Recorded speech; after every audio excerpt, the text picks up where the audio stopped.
Hi everybody, and welcome back to the channel. In today's video, we're going to be talking about herbal bitters.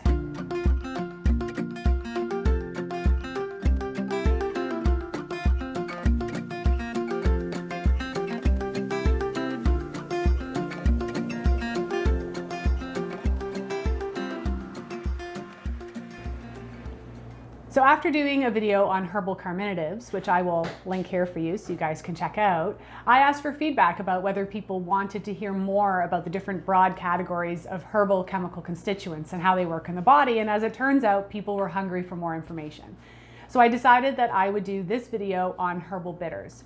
One of the reasons why I thought this was important is because bitters are pretty trendy right now. A lot of small herbal apothecaries and businesses are starting to carry digestive bitters, and I thought it would be great to cover how they work in the body and why people are clamoring after this particular herbal category.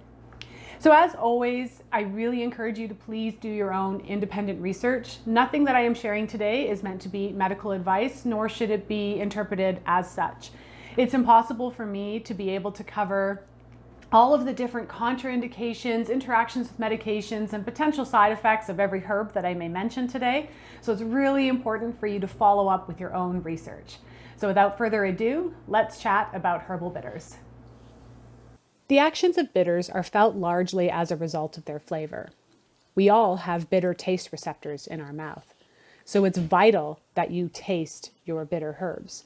It has always amused me when companies will sell these herbs by the capsule or tablet. By taking them in this way, we bypass the main mechanism by which they do their work in the body. Let me explain. When you taste something bitter, messages are sent via the nerves to your brain. This then signals the secretion of hormones, which in turn stimulates the digestive tract. So if you don't taste your bitter herbs, then your brain will never know to secrete the hormones which stimulate your digestive tract. So while no two plants are identical, many of our bitter herbs will share some of the same chemical constituents. If this kind of nitty-gritty science is your jam, feel free to research these terms more thoroughly. They include iridoids, sesquiterpene lactones, diterpenes, alkaloids, saponins, and flavonoids. So what actions do bitters have on the digestive system specifically? They directly affect the secretions of the major digestive organs in the body. So as I mentioned previously, they do this through their taste, their bitterness. Now there's a lot of specific herbal terms that will describe these mechanisms. For example, sialagogue is used to describe the increase in digestive secretions of the mouth. Stomachic for stomach, cholagogue for liver and gallbladder.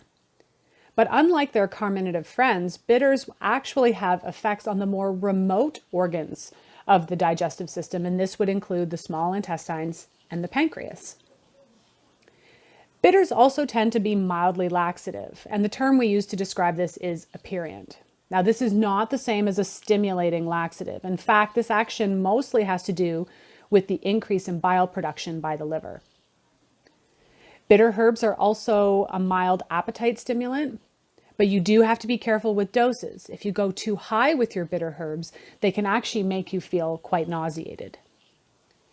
Due to the increase in enzymes and acids in the digestive tract, bitters also stimulate an increase in mucus production in the stomach and small intestines, which can be soothing and healing to the mucous membranes of this system. Bitters also help with intestinal worms because worms do not like the taste of bitters.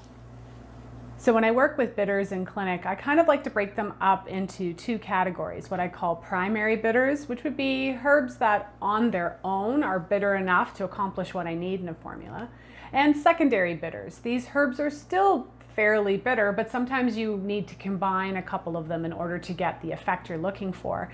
Or if you have a lot of secondary bitters in your formula, you need to be aware of that because their combined effort may cause the formula to become too bitter.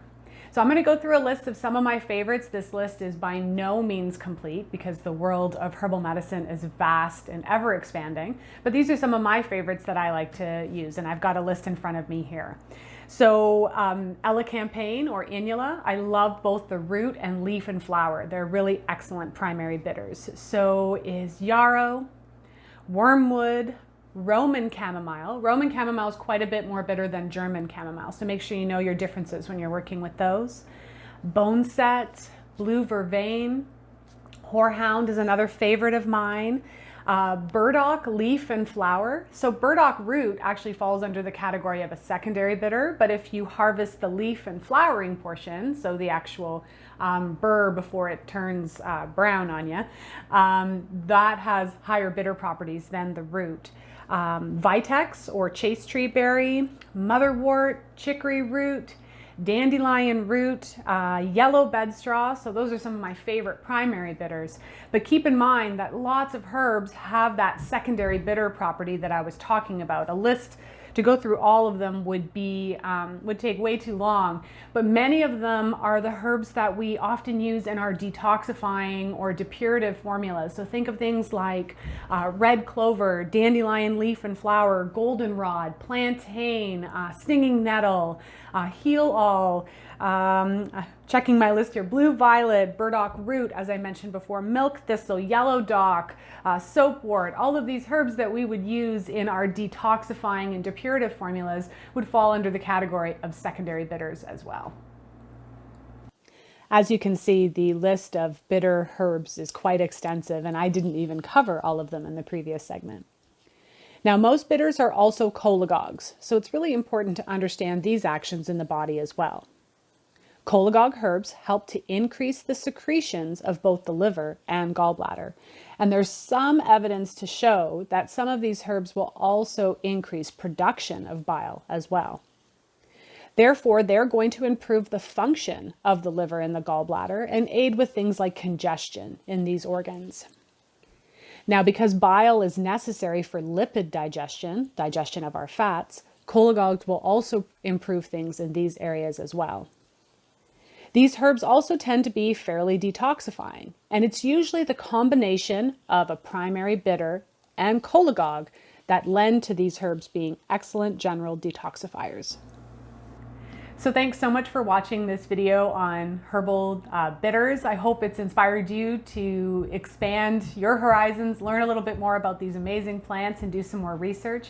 If you have any questions or comments, please leave them below.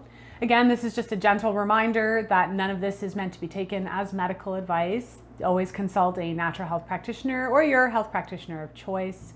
And of course, I wasn't able to cover all of the contraindications for all the individual herbs, so do your own legwork. It's well worth the journey, I promise. And until next time, this is Correne from Spirea Herbs, wishing you health and wellness.